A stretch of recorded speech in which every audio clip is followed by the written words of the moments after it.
बिस्मिल्लाहिर्रहमानिर्रहीम। This is Numan and you are watching Numan's opto hub. जैसा कि आपको पता है कि हमने ऑप्टोमेट्री का एक बहुत ही इंपॉर्टेंट चैप्टर क्लिनिकल रिफ्रैक्शन इसको हमने स्टार्ट किया हुआ है। सो अगर आप डायरेक्ट इस लेक्चर पे आ रहे हैं या आप फर्स्ट टाइम इस चैनल पे आ रहे हैं तो मैं आपसे ये रिक्वेस्ट करूँगा कि आप इससे जो पहले वाला लेक्चर है वो देख के आएँ, क्योंकि अगर आपने वो समझा होगा, वो देखा होगा, तो आज का लेक्चर समझना आपके लिए मुश्किल नहीं होगा। जो चीज़ें मैं आज सिखाऊंगा वो सीखना और समझना आपके लिए मुश्किल नहीं रहेगी अगर आपने पहले वाला लेक्चर देखा होगा। सो जिन्होंने नहीं देखा उनके लिए जो लिंक है ऊपर आई बटन में और नीचे डिस्क्रिप्शन में मैं दे देता हूँ, ताकि आप लोग जो है वो लेक्चर पहले देख लें, फिर आप इस लेक्चर की तरफ आएँ तो आपके लिए समझना बहुत ज़्यादा ईजी रहे। सो मायोपिया को स्टार्ट करने से पहले एक ज़रा क्विक रिवीजन कर लें कि हमने लास्ट लेक्चर में पढ़ा क्या था। लास्ट लेक्चर में हमने बात शुरू की थी क्लिनिकल रिफ्रैक्शन से। जब हमने रिफ्रैक्शन का जो वर्ड है इसकी जब हमने ब्रेक डाउन इसको किया तो हमें पता चला कि रिफ्रैक्शन वर्ड का मतलब होता है बेंडिंग ऑफ लाइट रे। फिर हमने ये सीखा कि बेंडिंग ऑफ लाइट रे का ऑप्टोमेट्री में क्या काम है। हमने बड़ी डिटेल में जो इसका मतलब है उसको समझा, प्रैक्टिकली हमने यहाँ पे चीजें करके देखी थी लास्ट लेक्चर में। फिर हमने ये सीखा कि आंख की नॉर्मल एक्सियल लेंथ कितनी होती है, कॉर्निया की कितनी पावर होती है, क्रिस्टलाइन लेंस की कितनी पावर होती है। एक जो पर्सन जिसको नॉर्मल नजर आ रहा है, जिसको हम इमेट्रोपिक पर्सन कहते हैं, उसको नॉर्मल नजर क्यों आता है। फिर हमने ये सीखा कि इमेट्रोपिया किस वर्ड से मिलकर बना हुआ है, इमेट्रोपिया किस लैंग्वेज का वर्ड है। हमने एमेट्रोपिया को डिस्कस किया, फिर हमने रिफ्रैक्टिव एरर्स को डिस्कस किया। हमने काफ़ी डिटेल डिस्कशन की थी। सो आज जो लेक्चर हमारा है, आज का लेक्चर हमारा है मायोपिया, जो कि हमारा एक रिफ्रैक्टिव एरर है। सो इसको पढ़ने से पहले ज़रा हम देख लें कि नॉर्मल आई जो है उसमें क्या हो रहा होता है। नॉर्मल जो एक पर्सन है जो इमेट्रोपिक, जिस पर्सन को हम इमेट्रोपिक पर्सन कहते हैं, उसको कैसे नॉर्मल नजर आता है, इसको हम जरा सीख लें जल्दी से, फिर हम मायोपिया की तरफ आते हैं। आपका जो एक नॉर्मल पर्सन होता है जिसको हम इमेट्रोपिक पर्सन कहते हैं, उसमें जो पैरेलल रेज ऑफ लाइट आती हैं वो कॉर्निया से और लेंस से पास होने के बाद मैकुला पे फोकस बनाती हैं, और इस बंदे की जो अकोमोडेशन है वो रेस्ट पे होती है। इस बंदे की जो अकोमोडेशन होती है वो रेस्ट पे होती है, और इसका जो फोकस रेज का बनता है वो मैकुला पे बनता है। इस वजह से इसको क्लियर नजर आता है। यहाँ तक मुझे पता चल गया ये नॉर्मल पर्सन है। अब मायोपिया में ऐसा क्या होता है, मायोपिया में ऐसा क्या होता है, इसको हम देखते हैं। सबसे पहले मायोपिया जो है, इसका नाम मायोपिया ही क्यों रखा गया, इसका नाम कोई और नाम क्यों नहीं रखा गया। आपने ये याद रखना है मायोपिया एक रिफ्रैक्टिव एरर है। यहाँ पे रिफ्रैक्टिव का मतलब रिफ्रैक्टिव रिफ्रैक्शन से निकला है, और इसका मतलब बेंडिंग ऑफ लाइट रे। एरर का मतलब कोई एरर आ गया है। जो बेंडिंग ऑफ लाइट रे हो रही है, जो आंख में एक नॉर्मल बेंडिंग ऑफ लाइट रे हो रही है और मैकुला पे आके वो फोकस कर रही है, उस बेंडिंग में कोई एरर आ गया। यहाँ तो वो बेंडिंग ज्यादा होगी या बेंडिंग कम होगी। यही हम मायोपिया में देखेंगे कि मायोपिया में बेंडिंग लाइट रे की ज्यादा होती है या कम होती है, इसको जरा हम डिस्कस करेंगे। सो मायोपिया आपने याद रखना है कि मायोपिया एंशिएंट ग्रीक लैंग्वेज जो है इसका वर्ड है, जो कि दो वर्ड से मिलकर बना है, माइन से और ओप से। माइन का मतलब होता है टू शट, और ओप्स का मतलब होता है आई और साइड। यहाँ पे मैंने ओपिया लिखा हुआ है जो कि यहाँ पे यूज हुआ है, लेकिन यहाँ पे ओप्स है। ओपिया जो है वो ओप से निकला है, और ओपिया कहते हैं कंडीशन को या स्टेट को, यानी कि आंख इस टाइम कौन सी कंडीशन में है, आंख की क्या स्टेट है, इसका मतलब ओपिया। ये आपने याद रखना है। अगर हम इसको मिला के पढ़ें तो इसका मतलब बनता है शटिंग द आई लिड्स।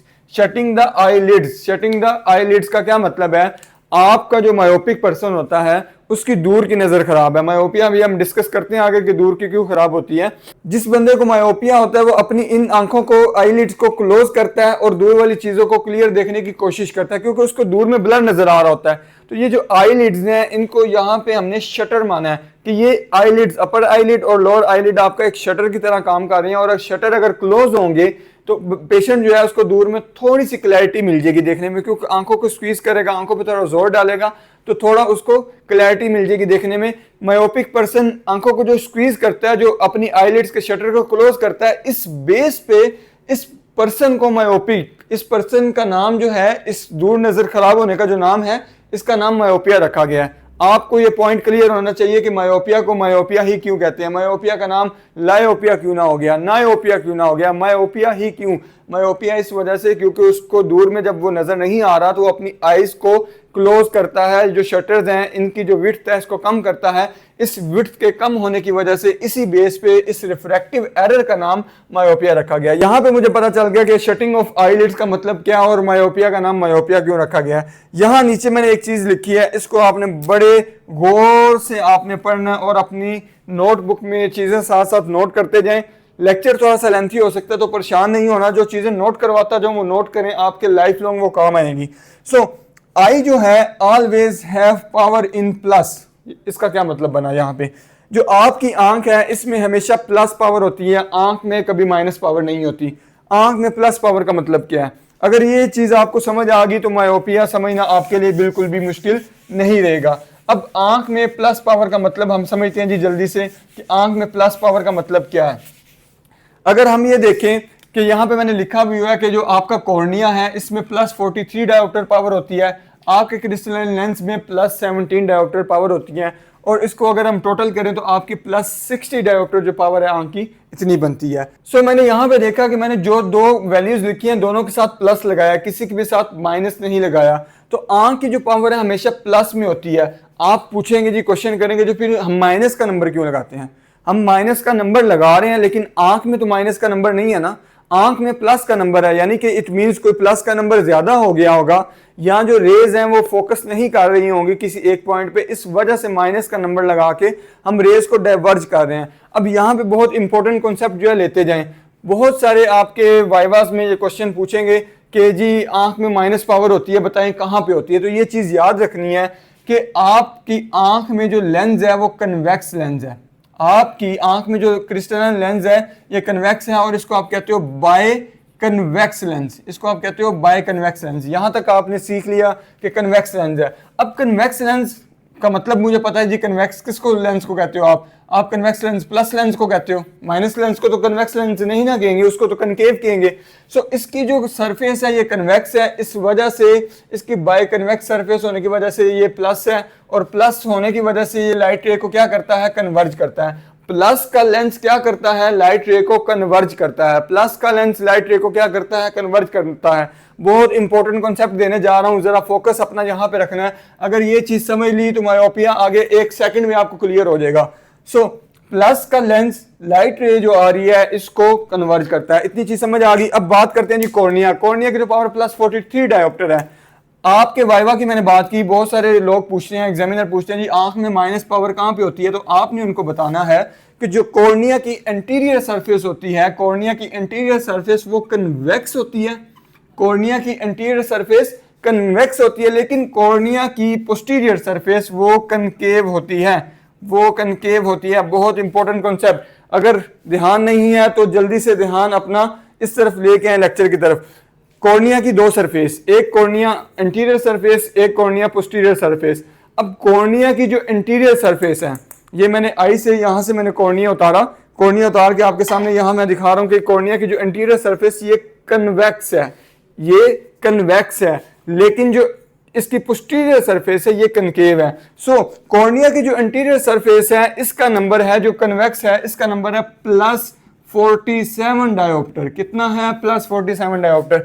आप कहें यहाँ पे आपने 43 डायोप्टर लिखा है, यहाँ 47, हमें कंफ्यूज क्यों कर रहे हैं? कंफ्यूज नहीं होना, जल्दी से जरा कॉन्सेप्ट लेना है, कॉन्सेप्ट की तरफ आना है आपने।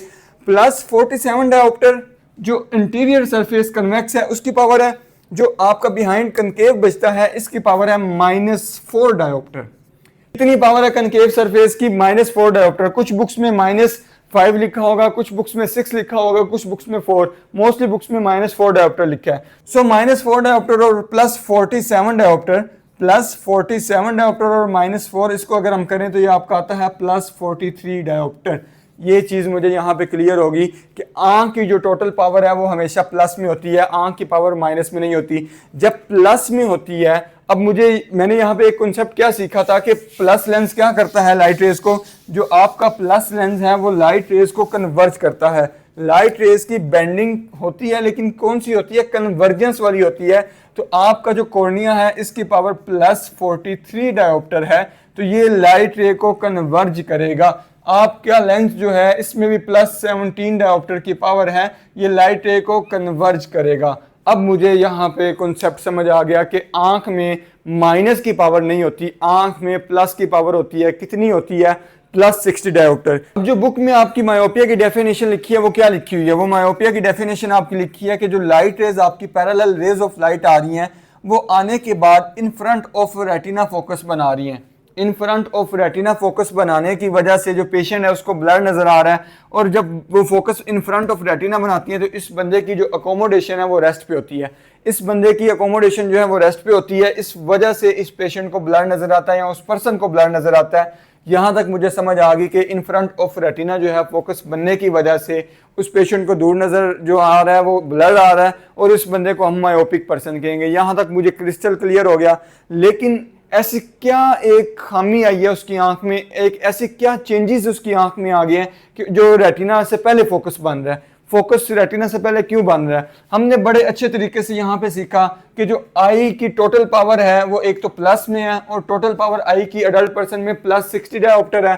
अगर +60 डायोप्टर की पावर होगी, जो लाइट रेज आएंगी वो आके मैकुला पे फोकस करेंगी। क्यों? क्योंकि 24 mm जो एक्सियल लेंथ है +60 डायोप्टर इतने पे फोकस करवाएगा। यहाँ तक मुझे क्लियर हो गया। मैं दोबारा रिपीट कर रहा हूँ, अगर कोई कंफ्यूजन होगी तो क्लियर हो जाएगी। मैंने बात की कि जो पैरेलल रेज ऑफ लाइट आ रही है नॉर्मल आंख में 24 mm एक्सियल लेंथ है, 24 mm पॉइंट पे फोकस बनाने के लिए लाइट रेज को +60 डायोप्टर की पावर रिक्वायर्ड है। यहां तक मुझे समझ आ गई। लेकिन मायोपिया में हमने डेफिनेशन में पढ़ा कि जो लाइट रेज हैं इन फ्रंट ऑफ रेटिना फोकस कर रही हैं। इन फ्रंट ऑफ रेटिना क्यों फोकस कर रही हैं? ऐसी क्या वजह बनी?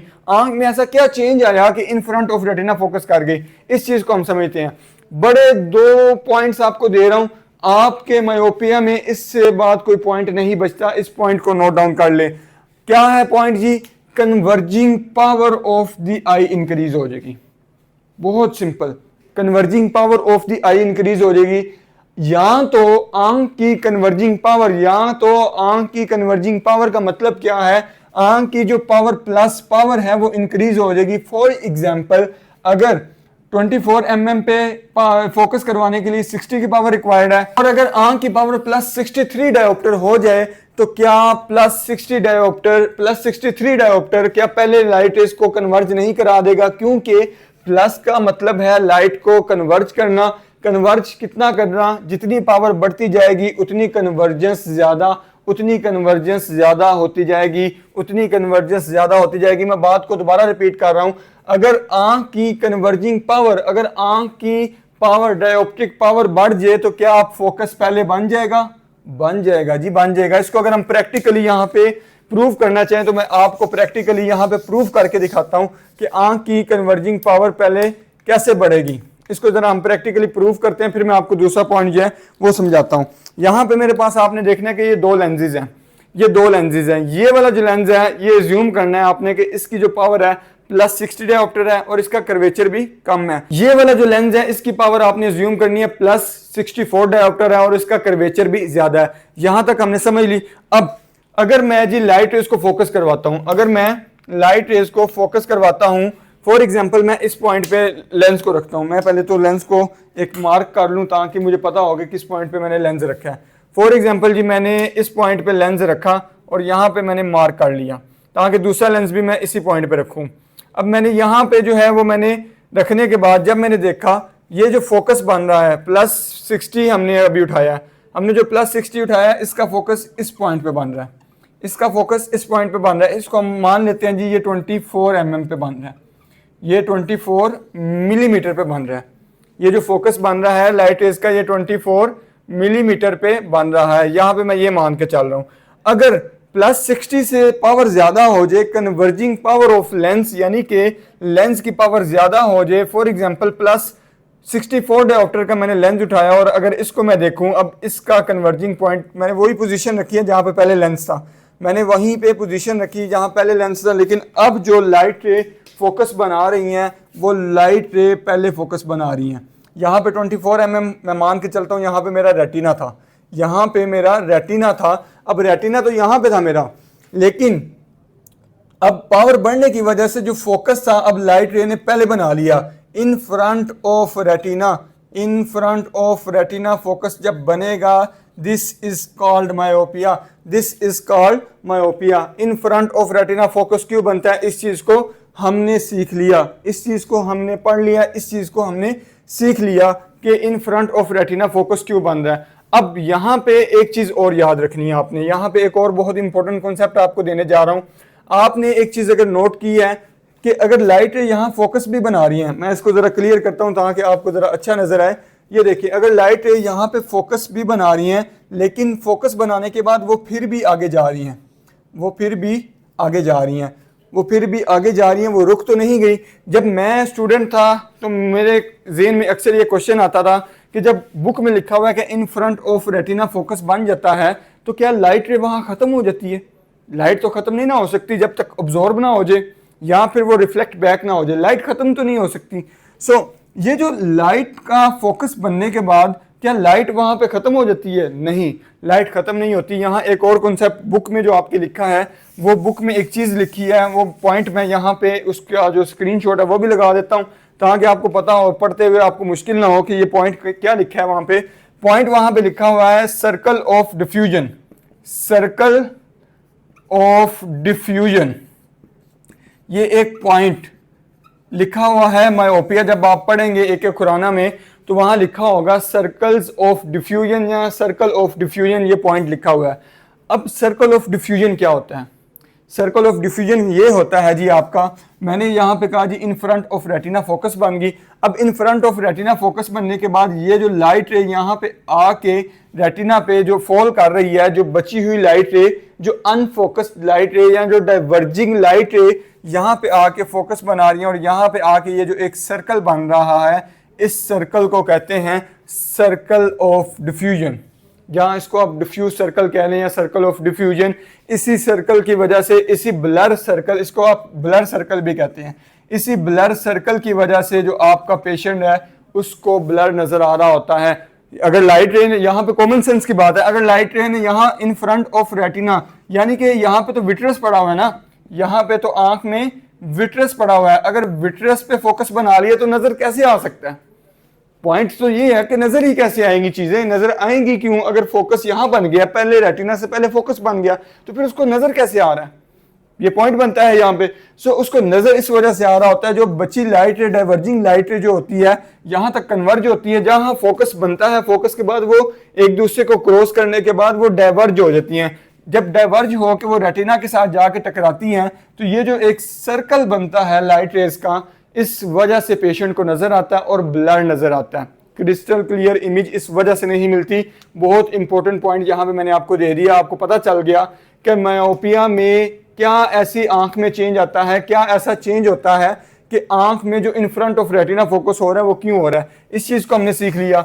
अब सेकेंड पॉइंट, एक तो मैंने सीखा कि आंख की कन्वर्जिंग पावर बढ़ जाएगी, इस वजह से हो सकता है मायोपिया हो जाए। अब दूसरी रीजन क्या हो सकती है? दूसरी रीजन है जी आंख जो आपकी है उसकी एक्सियल लेंथ जो है वो इंक्रीज हो जाए, उसकी एक्सियल लेंथ जो है ये इंक्रीज हो जाए। इसको भी हम डिस्कस करते हैं कि एक्सियल लेंथ का क्या मतलब है। अगर एक्सियल लेंथ इंक्रीज हो जाए तो इस वजह से भी मायोपिया हो जाएगा, इस वजह से मायोपिया। ये दो पॉइंट्स आपने याद कर लिए, दो पॉइंट्स आपको समझ आ गए, मायोपिया पीछे बचता ही नहीं, मायोपिया तो खत्म हो गया यहाँ पे। आगे सिर्फ बाकी मायोपिया की टाइप्स रह जाएंगी, वो आपने पढ़नी है, वो आपको मैं सिखाऊंगा और नंबर मैं देना आपको बताऊंगा कि कितना नंबर और कैसे देना है, ये चीज बस सीखनी है। बेसिक क्लियर तो मायोपिया क्लियर। सो पहला पॉइंट था कन्वर्जिंग पावर बढ़ेगी। हमने देखा कन्वर्जिंग पावर बढ़ने की वजह से प्रैक्टिकली हमने देखा कि फोकस पहले बन जाता है। जब फोकस पहले बन जाएगा, रेटिना तो आगे पड़ा हुआ है, इस वजह से वहां एक तो सर्कल ऑफ को कौन सा बनेगा, सर्कल डिफ्यूजन सर्कल या ब्लर सर्कल बनेगा, इस वजह से पेशेंट को ब्लर नजर आता है। दूसरा पॉइंट हम क्या पढ़ने जा रहे हैं? दूसरा पॉइंट हम सीखने जा रहे हैं जो आपका एक्सियल लेंथ ऑफ आई है वो इंक्रीज हो सकती है, इस वजह से मायोपिया हो सकता है। एक ऐसी क्या जरूरत पड़ी है कि इन फ्रंट ऑफ रेटिना फोकस हो रही है, अब एक्सियल लेंथ इंक्रीज कैसे हो जाएगी? एक्सियल लेंथ ये most common type of myopia, ये भी आपने याद रखनी है कि आपका जो मायोपिया है वो एक्सियल लेंथ इंक्रीज होने की वजह से, मोस्ट कॉमन जो आपको मायोपिया मिलता है वो एक्सियल लेंथ इंक्रीज होने की वजह से मिलता है। सो अब एक्सियल लेंथ हम इसको भी जरा प्रैक्टिकली समझते हैं। अब मेरे पास फॉर एग्जांपल ये जो लेंस है ये +60 डायोप्टर इसकी पावर है, आंख की पावर कितनी है जी? +60 डायोप्टर पावर है। अब ये जो +60 डायोप्टर मेरे पास लेंस की पावर है, इसको अगर मैं यहाँ पे रखता हूँ, इसको मैंने यहाँ पे रखा, यहाँ पे रखने के बाद मैंने कहा जी इसका फोकस बन गया यहाँ पे, ये यहाँ मैंने रखा और यहाँ पे मेरा जी पहले रेटिना था, यहाँ पे मेरा रेटिना था और ये 24 mm थी इसकी axial length, 24 mm axial length थी और लेंस की पावर कितनी थी? +60 डायोप्टर। कितनी थी? +60 डायोप्टर। अब लेंस की पावर यहाँ पे +60 डायोप्टर, रेटिना मेरा यहाँ पे पड़ा है 24 mm पे, यहाँ पे आके लाइट रेज फोकस कर रही हैं और ये बंदे को बिल्कुल ठीक नजर आ रहा है। ठीक है, अब मायोपिया में एक्सियल लेंथ इंक्रीज होने से मायोपिया कैसे हो सकता है, इस चीज को हमने यहाँ पे समझना है। ये पॉइंट आपको क्लियर हो गया तो आपको मायोपिया पीछे बचेगा ही नहीं, आपका मायोपिया बिल्कुल, आपका कॉन्सेप्ट क्रिस्टल क्लियर हो जाएगा। अब यहाँ पे आपने ये चीज़ याद रखनी है कि 24 mm पे फोकस करवाने के लिए मुझे 60 डायोप्टर की पावर रिक्वायर्ड है। अगर मैंने 1 मिलीमीटर पे फोकस करवाना है, ये लास्ट लेक्चर में हमने बड़ी डिटेल में डिस्कस किया था, मैं दोबारा यहाँ पे रिवाइज कर देता हूँ। अगर 1 मिलीमीटर पे फोकस करवाना है तो मुझे प्लस 2.5 नंबर पावर रिक्वायर्ड है। कितनी पावर? प्लस 2.5 की पावर रिक्वायर्ड है।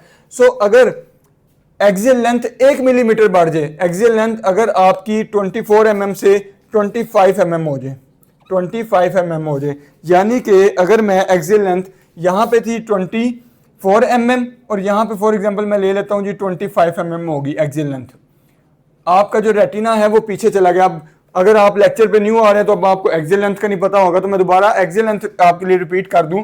आपके कॉर्निया की इंटीरियर साइड से लेके आपके रेटिना तक की जो लेंथ है इसको आप एक्सियल लेंथ कहते हो। सिंपल, कॉर्निया की इंटीरियर सरफेस से लेके यहाँ तक की जो लेंथ है ये आपकी एक्सियल लेंथ कहलाती है। सो जहाँ पे मैंने लेंस रखा हुआ है, जहाँ पे आपकी आंख की पावर है प्लस 60 डायोप्टर आपकी आंख की पावर है, और 24 mm जहाँ पे रेटिना पड़ा हुआ है वहाँ पे लेंस फोकस करा रहा है, लाइट रेस बहुत अच्छी फोकस हो रही है और पेशेंट को अच्छा नजर आ रहा है। मेरी आंख की जो पावर थी वो तो प्लस 60 डायोप्टर है, वो तो इंक्रीज नहीं हुई, लेकिन एक्सियल लेंथ इंक्रीज होने की वजह से अब जो लाइट रे फोकस कर रही हैं, अब जो लाइट रे यहाँ पे पहले फोकस बना रही थी रेटिना पे, अब न्यू रेटिना बन गया पीछे। रेटिना एक्सियल लेंथ इंक्रीज होने से पीछे इलोंगेट हो गया, उसकी जो लेंथ बढ़ने की वजह से फोकस 24 मिलीमीटर पे ही हो रहा है। यहाँ पे अगर मैं देखूँ 24 mm यहाँ पे बन रहे थे, फोकस यहीं पे हो रहा है, लेकिन रेटिना पीछे चला गया, यानी कि रेटिना अपनी एक्सियल लेंथ इंक्रीज कर गया। इस वजह से अब लाइट रे फोकस कर रही है, अब जो फोकस होगा उसको आप कहोगे इन फ्रंट ऑफ रेटिना फोकस हो रही है। हमने इससे पहले जो पॉइंट डिस्कस किया था उसमें हमने प्लस 64 डायोप्टर पावर ली और हमने देखा कि अगर पावर ज्यादा होती है तो लाइट रे पहले कन्वर्ज कर देती है। लाइट रे जो है, क्योंकि प्लस पावर है तो प्लस पावर का मतलब है कि लाइट रे कन्वर्ज करेगी, ज्यादा जल्दी बेंड करेगी, ज्यादा जल्दी कन्वर्ज करेगी, तो रेटिना से पहले फोकस बना रही थी। लेकिन अब एक्सियल लेंथ बढ़ गई है, अब एक्सियल लेंथ आई की बढ़ गई है, तो अब बढ़ने की वजह से अब यहां पे अगर मैंने रखा है तो फोकस था 24 mm पे, लेकिन अब जो मैं नंबर लगाऊंगा यहां, तो मैं अगर प्लस पावर बढ़ाऊंगा तो ये फोकस और आगे आ जाएगा। ये जो फोकस यहां बन रहा था ये फोकस अब यहां बननेगा, क्योंकि हमने पहले ये डिस्कस कर लिया, इसको हमने प्रैक्टिकली देख भी लिया है। अगर हम इसको प्लस 62 यानी कि 60 तो आंख की अपनी पावर है, और अगर अब मैं इसको प्लस का नंबर लगा दूं, फॉर एग्जांपल मैं प्लस 2.5 डायोप्टर का नंबर लगा दूं, बड़ा इजी कॉन्सेप्ट करके समझाने की कोशिश कर रहा हूं, जरा फोकस करना है। इसमें आपको जवाब मिल जाएगा, इसमें आपको आंसर मिल जाएगा कि आप मायोपिया में माइनस का नंबर क्यों लगाते हो। सो अगर मैं इसको प्लस 2.5 डायोप्टर का नंबर लगा के इसकी आंख की पावर को प्लस 62.5 डायोप्टर कर दूं, तो ये करने की वजह से फोकस तो पहले बन जाएगा, फोकस और रेटिना से पहले बन जाएगा। पहले रेटिना यहाँ पे था 24 mm पे, अब 25 mm पे पहुंचा क्योंकि एक्सियल लेंथ बढ़ी। अब एक्सियल लेंथ बढ़ने की वजह से अगर मैं पावर आंख की बढ़ाता हूँ, प्लस नंबर लगाता हूँ, तो प्लस बढ़ने की वजह से जो कन्वर्जेंस होगी और जो कन्वर्ज होंगी रेज वो और पहले फोकस बना देंगी, और पहले फोकस बना देंगी। तो यहाँ क्या चीज मैं कर सकता हूँ, यहाँ मैं करूंगा, यहाँ मैं 2.5 का नंबर लगाऊंगा और 2.5 डायोप्टर का लेंस कौन सा रखूंगा, कनकेव लेंस, माइनस का लेंस रखूंगा, जो कि लाइट रेज को डाइवर्ज करेगा, और डाइवर्ज करने के बाद जो लाइट रेज का फोकस है वो बनाएगा आपका रेटिना पे। ये देखें यहाँ पे अब लाइट रेज, यहाँ मेरी वो आगे फिंगर आ रही है जिस वजह से लाइट रे इतनी अच्छी पास नहीं हो रही, तो यहाँ पे जब फोकस मैंने किया, अब ये जो लाइट रे 24 mm पे फोकस बना रही थी उनको मैंने कनकेव लेंस, माइनस का लेंस लगा के मैंने डाइवर्ज कर दिया। अब वो जो फोकस बना रही हैं वो 24 mm पे बना रही हैं। यहाँ पे मैंने ये चीज़ प्रैक्टिकली हमने प्रूव कर ली, प्रैक्टिकली इस चीज़ को देख लिया। अब आपको समझ आ गया होगा कि मायोपिया में माइनस का नंबर क्यों लगता है। अगर पावर ज़्यादा होगी तो माइनस करेंगे तो ठीक नज़र आएगा, अगर एक्सियल लेंथ बढ़िएगी तो माइनस करेंगे। तो डाइवर्ज होने के बाद आपने यहाँ प्रैक्टिकली ये चीज़ देख ली कि डाइवर्ज होने के बाद जो लाइट रेज हैं वो फोकस बना रही हैं, जो कि 24 mm हमारी न्यू एक्सियल लेंथ है, जो हमारी न्यू एक्सियल लेंथ है वो वहाँ पे फोकस बना रही हैं। यहाँ पे आप ये चीज़ देख सकते हैं, हमने ये प्रैक्टिकली इस चीज़ को परफॉर्म करके देख लिया। अब आपसे कोई पूछे कि मायोपिया में माइनस का नंबर क्यों लगता है, तो मुझे ये उम्मीद है कि आप बता सकते हो और उसको समझा सकते हो कि मायोपिया में माइनस का नंबर क्यों लगता है। यहाँ तक क्लियर हो गया। बहुत इंपॉर्टेंट पॉइंट हमने डिस्कस किया। यहाँ तो एक्सियल लेंथ ऑफ आईबॉल बढ़ेगी, इस वजह से इन front of light rays focus होंगी रेटिना के। यहाँ तो आंख की जो कुदरती पावर है, जो प्लस पावर है आंख की, वो बढ़ने की वजह से इन फ्रंट ऑफ रेटिना फोकस हो सकता है। ये दो पोजीशन हमने डिस्कस कर ली, ये दो पॉइंट्स हमने डिस्कस कर लिए। इन्हीं दो पॉइंट्स की बेस पे हमने सारा मायोपिया समझ लिया। अब आगे सिंपल जो चीज़ें हैं इनको हम ज़रा डिटेल में सीखते हैं। और अब आपको मैं बताता हूँ कि आपका जो low myopia, moderate myopia, high myopia, आगे इसकी जो टाइप्स हैं अब वो हम सीखने जाते हैं। और ट्रीटमेंट जो है इसको हम देखते हैं कि मायोपिया का ट्रीटमेंट और जो इसकी टाइप्स हैं वो क्या क्या और कैसे कैसे होती हैं। हमने मायोपिया को बहुत ही अच्छे तरीके से समझ लिया, बहुत ही अच्छे तरीके से सीख लिया कि मायोपिया में in front of retina rays focus क्यों करती हैं। इस चीज़ को हमने बहुत अच्छे तरीके से हमने समझ लिया, सीख लिया, पढ़ लिया। अब मायोपिया में आप जो है इसके आगे टाइप्स अब ये सीखने हम जा रहे हैं। मायोपिया कितनी किस्म का हो सकता है, जो मायोपिया की टाइप्स हैं, एक मायोपिया है कितनी किस्म का हो सकता है। रीज़न तो हमें पता चल गई, यहाँ तो आंख की जो कुदरती पावर है, जो प्लस पावर आंख की आई बॉल की जो पावर है, प्लस पावर, वो बढ़ जाएगी, इसलिए पहले फोकस हो जाएगा। यहाँ फिर एक्सियल लेंथ बढ़ जाएगी, इस वजह से पहले फोकस हो जाएगा। अब ये मुझे पता चल गया कि फोकस हो जाएगा। लेकिन अब जो टाइप्स हैं कि कितनी किस्म का मायोपिया हो सकता है, इसको हम पढ़ने जा रहे हैं। सबसे पहले उसमें आता है आपका कंजेनिटल मायोपिया। कंजेनिटल या डेवलपमेंटल मायोपिया कह सकते हैं। ये आपका अर्ली डायग्नोसिस का हो जाता है 2 to 3 ईयर्स ऑफ एज जो बच्चे की होती है, इसमें यह डायग्नोज हो जाता है। कंजेनिटल के नाम से हमें पता चल रहा है ये बर्थ पे होगा, लेकिन इसका डायग्नोसिस मोस्टली हम देखते हैं कि 2 to 3 ईयर्स में जाके होता है, जब पेरेंट्स बच्चे को देखते हैं कि वो ज़्यादा करीब चीज़ों को लेके जा रहा है, कोई चीज़ उसको पकड़ाते हैं तो वो ज़्यादा करीब आंखों के काट लेते हैं। इस वजह से पेरेंट जब चेक करवाते हैं बच्चे को तो पता चलता है उसको कंजेनिटल मायोपिया था, जो कि at the age of birth पे ही होता है। अब ये किन लोगों में हो सकता है या किन बच्चों में हो सकता है, तो ये आपने याद रखना है कि जो बच्चे प्री मेच्योर हों, जो बच्चे प्री मेच्योर हों उनमें ये हो सकता है। आपके कुछ सिंड्रोम्स लाइक आपका मार्फन सिंड्रोम, और एक कंडीशन आपकी बॉडी की होती है जिसको आप कहते हो होमोसिस्टोनोरिया। एक ऐसी कंडीशन बॉडी की जिसमें ये आपका देखा जा सकता है कंजेनिटल मायोपिया। अब मार्फन सिंड्रोम और होमोसिस्टोनोरिया क्या होते हैं ये यहाँ पे मैं एक्सप्लेन नहीं करूँगा क्योंकि हम डिस्ट्रैक्ट हो जाएंगे अपनी लेक्चर से। ये आपने याद रखना है, ये यूनिलेटरल, मोस्टली बुक्स में लिखा है कि ये यूनिलेटरल होता है, लेकिन ये बायलेटरल भी हो सकता है। कुछ बुक्स में यूनिलेटरल, कुछ बुक्स में बायलेटरल। तो अब यहाँ पे जिस तरह रिसर्चेज आगे होती हैं तो हमें पता चलता है ये यूनिलेटरल यानी कि एक आंख में भी हो सकता है और दोनों आंखों में भी हो सकता है। अब ये मेन चीज यहाँ पे एक मेन पॉइंट ये याद रखना है आपने कि -10 डायोप्टर तक का नंबर इस आंख का होता है। जो बच्चे जिसको ये डायग्नोज हो जाए तो मोस्टली उनका जो नंबर होता है वो अर्ली एज में ही यानी कि 2-3 ईयर की एज में ही उनका -10 तक नंबर का जो है वो डायग्नोज हो चुका होता है कि इतना नंबर उनकी आंख में लगना है। अब -10 जो नंबर है ये यहाँ पे अगला पॉइंट आपने ये याद रखना है कि ये स्टैटिक रहता है, ये इतना ज्यादा नहीं बढ़ता। जो कंजेनिटल मायोपिया होता है ये इतना ज्यादा नहीं बढ़ता।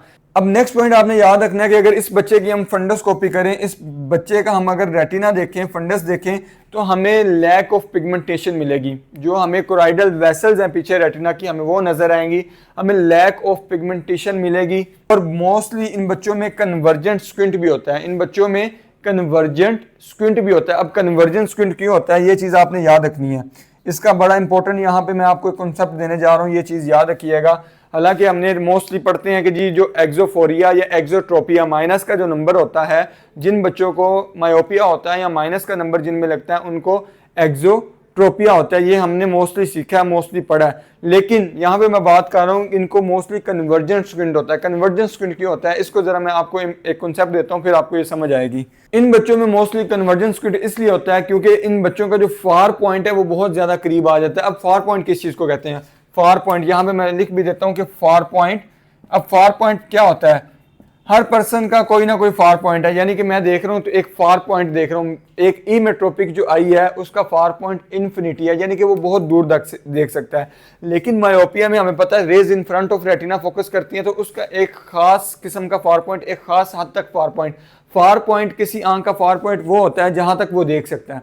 फार पॉइंट यानी कि मैं कितना दूर तक देख सकता हूं, ये मेरा फार पॉइंट है। बहुत सिंपल, बहुत लेम लैंग्वेज में मैं आपको समझा रहा हूं।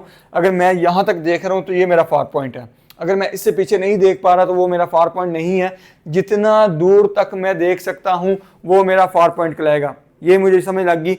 अब इन बच्चों में ये होता है कि इनका जो फार पॉइंट है वो बहुत ज़्यादा नज़दीक आ जाता है। वो बहुत ज़्यादा नज़दीक क्यों आ जाता है? क्योंकि आंख की जो कुदरती पावर है वो बहुत ज़्यादा बढ़ जाती है, या आंख की जो एक्सियल लेंथ है वो बहुत ज़्यादा बढ़ जाती है। दो ही हमने कंडीशन पढ़ी, या आंख की एक्सियल लेंथ बढ़ जाएगी या पावर बढ़ जाएगी। हम मान के चलते हैं जी एक्सियल लेंथ बहुत ज़्यादा बढ़ गई, इस वजह से हमें -10 का नंबर लगाना पड़ा।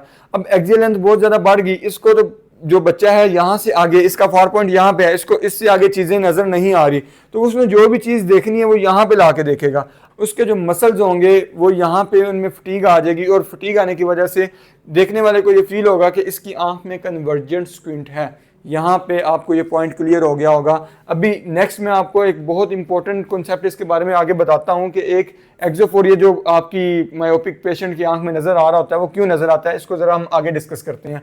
यहाँ तक हमने कंजेनिटल मायोपिया को डिस्कस कर लिया कि ये एट द बर्थ होगा, लेकिन इसका डायग्नोसिस मोस्टली 2 to 3 ईयर्स में जाके हो रहा होता है, क्योंकि पेरेंट्स को पता ही नहीं चलता। इस वजह से किन बच्चों में ये हो सकता है? प्री मेच्योर, किसी में कोई सिंड्रोम लाइक मार्फन सिंड्रोम, और एक कंडीशन हमने यहाँ पे पढ़ी होमोसिस्टेनोरिया, इसमें ये हो सकता है। यूनिलेटरल भी हो सकता है, बायलेटरल भी हो सकता है।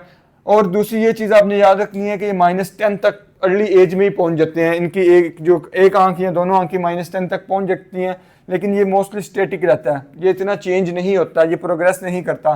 फंडस चेंजेस की हमने बात की कि इसकी जो फंडस होगी उसमें लैक ऑफ पिगमेंटेशन होगी, और हमें पीछे कोराइडल वेसल्स नज़र आ रही होंगी। और हमने फिर ये डिस्कस किया कि इसमें कन्वर्जेंस स्क्विंट भी होता है। कन्वर्जेंस स्क्विंट इसलिए क्योंकि इनका फार पॉइंट बहुत ज़्यादा नज़दीक आ जाता है, इस वजह से। और लास्ट पॉइंट एक याद रखिएगा, इनमें जो मायोपिक क्रीसेंट एक चीज़ होती है, मायोपिक क्रीसेंट, वो हमें बहुत रेयरली देखने को मिलता है। वो इतना आप मोस्ट कॉमन आप नहीं देख सकते, इनमें बहुत रेयर केसेस में आप वो देखते हैं कि मायोपिक क्रीसेंट भी आपको मिलता है। कंजेनिटल मायोपिया के बाद सबसे जो मोस्ट कॉमन आपकी टाइप आती है वो आपकी आती है सिंपल मायोपिया।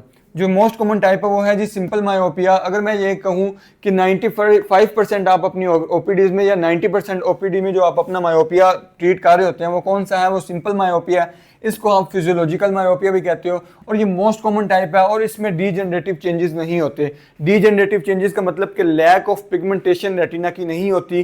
जो रेटिना पे हमें कोराइडल वेसल्स, जैसे हमने कंजेनिटल पे पढ़ा था कि हमें कोराइडल वेसल्स भी पीछे नजर आती हैं, इसमें नहीं आती। इसमें फंडस में कोई इतने खास चेंजेस नहीं आते। इसके बाद आपने नेक्स्ट पॉइंट ये यहाँ पे ये याद रखना है कि आपकी बुक में एक वर्ड लिखा है कि एल्डोलेसन, जो एक स्टेज है आपकी, इसके बाद ये मायोपिया प्रोग्रेस नहीं करता। एक जो मायोपिया यानी जो नंबर बढ़ भी रहा है पेशेंट का, जो पेशेंट का मोस्टली कंसर्न होता है कि जी मेरा नंबर एनक का बढ़ता जा रहा है, वो किस एज के बाद नहीं बढ़ेगा, वो क्यों नहीं बढ़ेगा, ये जरा याद रखें आप। कि एक वर्ड लिखा है, पहले तो इसका मतलब समझ लें। मैं यहाँ पे स्क्रीनशॉट भी लगाता हूँ ताकि आपको पता हो कि वर्ड कहाँ पे बुक में लिखा है। एल्डोलेसेंस का मतलब है कि आपकी जो फेज ऑफ ग्रोथ और डेवलपमेंट एंड डेवलपमेंटल जो आपकी फेज है, आपकी जो फेज ऑफ ग्रोथ या जो डेवलपमेंटल आपकी फेज है वो है 10 ईयर से लेकर 19 ईयर तक की जो एक आपकी जर्नी या जो एक आपकी उम्र है ना, ये एल्डोलेसेंस कहलाती है। इसमें आपकी फेज ऑफ ग्रोथ और एंड डेवलपमेंट किसकी हो रही होती है? आंख की। इस स्टेज के बाद यानी कि 19 ईयर के बाद एल्डोलेसेंस का मतलब यहाँ पे है कि इस स्टेज के बाद जो मायोपिया वो प्रोग्रेस नहीं करता। और यहाँ तक पहुँचते पहुँचते जो सिंपल मायोपिया है इसका नंबर -5 to -6 डायोप्टर तक पहुँच चुका होता है। कुछ बुक्स में ये -7 to -8 लिखा होगा। तो मोस्टली आपने ये याद रखना है कि इस एज के बाद सिंपल मायोपिया में नंबर चेंज नहीं होता। इसी वजह से आप मोस्टली देखते हो कि इस एज में 20 ईयर्स की एज में जाके बच्चे या बच्चियां अपनी जो हैं वो लेज़र करवा के ऐनक उतरवा लेते हैं। जो बच्चे अपनी ऐनक उतरवाते हैं वो इस एज के बाद, क्योंकि नंबर जो है वो प्रोग्रेस नहीं करता, वो स्टेबल हो चुका होता है। तो सिंपल मायोपिया हमने सीखा कि मोस्ट कॉमन टाइप है, इसमें डीजनरेटिव चेंजेस नहीं होते। एक हमने वर्ड सीखा कि एल्डोलेसेंस, यहाँ पे एक वर्ड लिखा है जो कि लैटिन जुबान का वर्ड है, और इसका मतलब है कि 10 से 19 ईयर की एज एक ऐसी एज जिसमें कौन सा फेज चल रहा है? डेवलपमेंटल और ग्रोथ का फेज चल रहा है। फेज ऑफ ग्रोथ और डेवलपमेंट जो आपकी चल रही है, उसके बाद आपका जो नंबर है वो नहीं बढ़ता। यानी कि ये जब स्टेज गुजर जाती है उसके बाद ये नंबर नहीं बढ़ता। क्यों नहीं बढ़ता? क्योंकि आपकी आंख की ग्रोथ रुक जाती है। इसके मुताबिक यहाँ पे आपने ये याद रखना है। सिंपल मायोपिया के बाद जो आपकी नेक्स्ट टाइप आती है वो आती है जी पैथोलॉजिकल मायोपिया। पैथोलॉजिकल मायोपिया आपने याद रखना है कि ये most dangerous type of myopia, ये सबसे खतरनाक आपका मायोपिया है, क्यों? क्योंकि इसमें आपके डीजनरेटिव चेंजेस बहुत ज़्यादा होते हैं। आपका जो रेटिना है उसमें जो कोराइडल वेसल्स है वो नज़र आ रही होती हैं, लैक ऑफ पिगमेंटेशन होती है और रेटिना इतना थिन हो जाता है कि इसमें आपका जो पेशेंट है उसका रेटिना डिटैच होना, जो रेटिनल आपका आरडी होती है, रेटिनल डिटैचमेंट, वो होने के बहुत ज़्यादा चांसेस होते हैं। फंडस चेंजेस बहुत ज़्यादा आ चुके होते हैं। इसको अगर हम पढ़ना चाहें तो एक नेक्स्ट जो इसके लिए एक सेपरेट लेक्चर होना चाहिए जिसमें हम इसको डिटेल में डिस्कस करें। सो यहाँ पे थोड़ा सा हम डिस्कस करते हैं कि जो pathological myopia most dangerous type है, डीजनरेटिव है और ये शुरू हो जाता है 5 से 10 साल की उम्र में शुरू हो जाता है। और जो बच्चा है, जब हमने लास्ट डिस्कस किया कि जो हमारी एज थी एक एल्डोलेसेंस जो एज 19 ईयर तक बनती है उसमें नंबर पहुंचता था सिंपल वाले में -7 या 8 तक, बहुत मैक्सिमम करे तो 8 तक पहुंच जाता है। लेकिन इसमें जो नंबर पहुंचता है वो -15 से लेके -20 डायोप्टर तक पहुंच जाता है और 25 साल से पहले पहले, यानी कि अगर मेरी उम्र 25 साल है तो 25 साल से पहले पहले की एज तक -15 या -20 डायोप्टर का नंबर, या मैं एनक -20 डायोप्टर की पहनूंगा अगर मुझे पैथोलॉजिकल मायोपिया होगा। अब ये किन में होता है, ये आपने याद रखना है, ये स्ट्रॉन्गली हेरिडिटरी होता है। स्ट्रॉन्गली हेरिडिटरी होता है। बुक में लिखा होगा आपके कि अगर माँ और बाप दोनों को मायोपिया हो तो आपके बच्चे में 20% के चांस है जी मायोपिया हो सकता है। और फिर ये आगे लाइन लिखी होगी कि अगर आपकी सिर्फ मदर को या सिर्फ फादर को हो तो 10% चांसेस हैं, अगर दोनों में से किसी को ना हो तो ये 5% चांसेस बचते हैं। ये आपने याद रखना है। सो ये किन में होता है, ये आपका अरब्स जो है उनमें होता है, Japanese, Jews, most commonly women's, Chinese, इनमें होता है पैथोलॉजिकल मायोपिया। और ये 2 to 3% ऑफ वर्ल्ड पॉपुलेशन में मायोपिया पैथोलॉजिकल पाया जाता है। आपका ये पैथोलॉजिकल मायोपिया किन में नहीं पाया जाता ये भी आप सुन लें। आपके जो नेग्रोज होते हैं, जो सुडानियन पीपल हैं, उनमें पैथोलॉजिकल मायोपिया के कोई केस नहीं देखे गए, कोई भी पैथोलॉजिकल मायोपिया का केस वहाँ पे नहीं देखा गया। ये चीज़ आपने याद रखनी है। अब फंडस जो चेंजेस हैं वो आना स्टार्ट हो जाते हैं इन 5th डेकेड ऑफ लाइफ, यानी कि जब वो 40 साल से ऊपर या 50 साल के होते हैं तो उनके फंडस जो रेटिना है उसमें बहुत ज़्यादा चेंजेस आना स्टार्ट हो जाते हैं और इनके लिए देखना बहुत ज़्यादा मुश्किल हो जाता है। यहाँ पे एक और बहुत इंपॉर्टेंट पॉइंट लेते जाएं, यही वो मायोपिया की टाइप है जिसमें मायोपिक पेशेंट कंप्लेन करते हैं कि उनको रात को जो है वो ब्लर नज़र आता है, रात को उनको धुंधला नज़र आता है या रात को देखने में मसला होता है। वो कौन सी टाइप है, वो पैथोलॉजिकल मायोपिया की टाइप है। यहाँ तक आपने ये चीज़ क्लियर कर ली, याद कर ली कि जी हमने पैथोलॉजिकल मायोपिया समझ गया। लास्ट जो आपकी मायोपिया की टाइप बची है वो एक्वायर्ड मायोपिया। एक्वायर्ड मायोपिया यानी कि मुझे किसी वजह से मायोपिया हो रहा है, यानी मुझे मायोपिया नहीं था, एक्वायर्ड हुआ है, किसी एक फैक्टर की वजह से वो मेरी बॉडी में एक्वायर्ड हुआ है। अब वो फैक्टर क्या है जरा हम उसको डिस्कस करते हैं। ये इतनी डिटेल में टाइप्स इसलिए पढ़ा रहा हूँ क्योंकि अगर आप प्रिस्क्रिप्शन लिखते हैं तो आपको पता हो कि मायोपिया कौन सा है, उसको है तो आप उसकी प्रिस्क्रिप्शन पे मेंशन करें। अगर आप प्रिस्क्रिप्शन अपनी एक अच्छी लिखते हैं तो आप एक अच्छे ऑप्टोमेट्रिस्ट कहलाते हैं, आप ऑटोमेटिकली मार्केट में यूनिक हो जाते हैं। सो ये चीज़ें आती होंगी तो फिर आप यूनिक होंगे, अदरवाइज आप प्रिस्क्रिप्शन पे बस यही लिखेंगे जी ये खाली मायोपिया है। सो एक्वायर्ड मायोपिया मैंने सीखा कि किसी वजह से हो रहा है, कोई एक ऐसा फैक्टर है जो मायोपिया इंड्यूस कर रहा है। वो क्यों कर रहा है, एक आ जाता है सबसे पहले उसकी टाइप है जी इंडेक्स मायोपिया। अब लास्ट लेक्चर में हमने डिस्कस किया था रिफ्रैक्टिव इंडेक्स, हमने डिस्कस किया था रिफ्रैक्टिव इंडेक्स क्या होता है। रिफ्रैक्टिव इंडेक्स कहते हैं किसी भी लेंस की जो कैपेसिटी है लाइट को बेंड करने की, वो कितनी सलाहियत रखता है लाइट को बेंड करने की, ये उस लेंस का रिफ्रैक्टिव इंडेक्स कहलाता है। अब इंडेक्स मायोपिया में क्या होता है, या तो आपका कॉर्निया या तो आपका क्रिस्टलाइन लेंस। अगर मैं क्रिस्टलाइन लेंस की बात करूं तो इसका जो इंडेक्स, इसका जो रिफ्रैक्टिव इंडेक्स है वो इंक्रीज होने की वजह से जो ये मायोपिया है वो होता है। हमने पावर क्या, हमने शुरू में क्या डिस्कस किया था, आंख की पावर बढ़ने की वजह से लाइट रेज पहले फोकस कर सकती हैं। इंडेक्स बढ़ा इट मींस पावर बढ़ी, पावर बढ़ी तो पहले फोकस हो गया। पावर क्यों बढ़ रही है या इंडेक्स क्यों बढ़ रहा है, यहाँ पे आपने याद रखना है कि अगर कैटरैक्ट आता है, कैटरैक्ट आप किसको कहते हैं, क्लाउडीनेस ऑफ लेंस को कहते हैं, या स्फेयर मोतिया आम अल्फाजों में। अगर स्फेयर मोतिया आता है तो उस वजह से लेंस जो है उसमें न्यूक्लियस सेक्लोरोसिस, यानी कि जो न्यूक्लियस है आपके लेंस में वो उसकी सेक्लोरोसिस का मतलब वो हार्ड होना शुरू हो जाता है। जब हार्ड होगा तो उसका इंडेक्स बढ़ेगा, इंडेक्स बढ़ेगा तो पावर बढ़ेगी, पावर बढ़ने की वजह से वो लाइट रेज पहले फोकस करेंगी, इस वजह से मायोपिया होगा। अगर लाइट रे रेटिना से पहले फोकस कर दें इसका मतलब मायोपिया, सिंपल। सो कैटरैक्ट की वजह से हो सकता है, डायबिटीज की वजह से हो सकता है, आपका ये डायबिटीज की वजह से हो सकता है। फिर आपका नेक्स्ट आ जाता है कर्वेचरल मायोपिया। अब कर्वेचरल मायोपिया क्या होता है, अब हमने एक चीज रिफ्रैक्टिव इंडेक्स भी सीख लिया। अब एक चीज और आप सीख लें कि लास्ट लेक्चर में हमने जिस तरह डिस्कस की थी कि अगर कर्वेचर इंक्रीज होता है, अगर इसका कर्वेचर यहाँ मैं इतना फॉर एग्जांपल मानता हूँ ये कर्वेचर है, तो ये लाइट रे को यहाँ बेंड कर रहा है। अगर ये लाइट रे को यहाँ बेंड कर रहा है तो अगर इसमें एक ज़्यादा कर्वेचर वाला लेंस रखूँगा तो ये लाइट रे को और जल्दी बेंड कर देगा, लाइट रे को और जल्दी बेंड कर देगा।